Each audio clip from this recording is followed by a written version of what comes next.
एक प्रतिभावंत कादंबरीकार म्हणून भालचंद्र नेमाडे यांची ओळख मराठी साहित्य विश्वाला आहेच. पण मराठी साहित्याच्या अभ्यासकांना किंवा एकूणच भारतीय आंतरराष्ट्रीय स्तरावर भालचंद्र नेमाडे हे नाव जागतिक स्तरावरील विविध साहित्य प्रवाहांचे मर्मज्ञ अभ्यासक म्हणून आहे.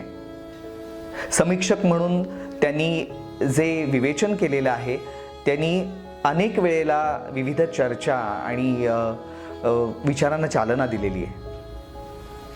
या सगळ्या ओळखींसोबत भालचंद्र नेमाडे हे एक वरच्या दर्जाचे कवी पण आहेत.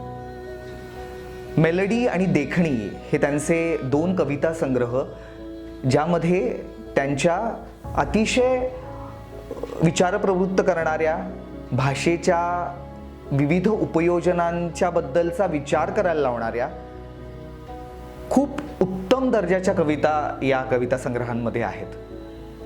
म्हणजे त्यांची कवी म्हणूनही एक अनन्यसाधारण ओळख आहे. आता आपण जी कविता वाचणार आहोत, निरोप नावाची, या कवितेमध्ये जगण्याची समृद्ध अडगळ अशी एक प्रतिमा आली आहे.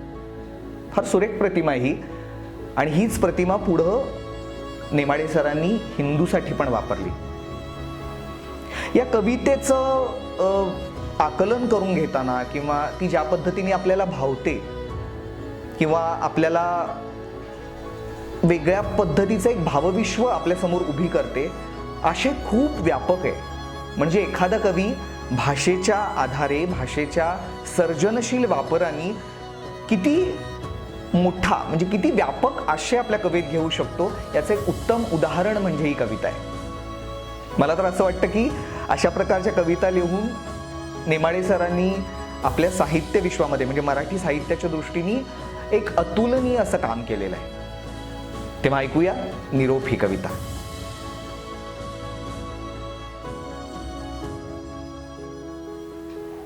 ह्या विश्वभानाच्या घोंगावत्या समुद्र फेसात निरर्थक न ठरो आपल्या आयुष्याचा सुरम्य सप्तरंगी बुडबुडा. न ढळो हे पहाटी पांघरलेले दाट झाडातून डोकावणारे रोशन सूर्य. ह्या खिन्न विनाश तत्वाच्या झपाट्यात दरवळो अकाली महामेघानं उठवलेली उग्रगंधी धूळ. साचो घर भरून जगण्याची समृद्ध अडगळ. बिलगण्याचे मार्ग अनेक असतात गडे, कुठून कसे एकत्र आले, अगम्य एकवटले आपले हे गुणसूत्रांचे परस्पराकर्षी मावसल बुधले. आयुष्य प्रवाहाला बिलगले एकमेकात शिरून आंधळे डिंब थवे. संसाराच्या नटबोलटांनी रोजच्या पिळत्या सरकत्या आपल्यातलं अंतर कमी करत आणलं. पुरुष प्रकृतीच्या या प्रचंड जनित्रानं आपल्या कुड्या विद्युत भारित झाल्या. टोपलीतल्या अजगरासारखी सांभाळ आपली हिंस्र सुस्ती. घुसमटून उन्मादाच्या दलदलीत एकमेकांवर लडबडलो त्याची. आवळत राहिलो रात्रीची वाळू, फेसाळत आपटून फुटलो त्याची.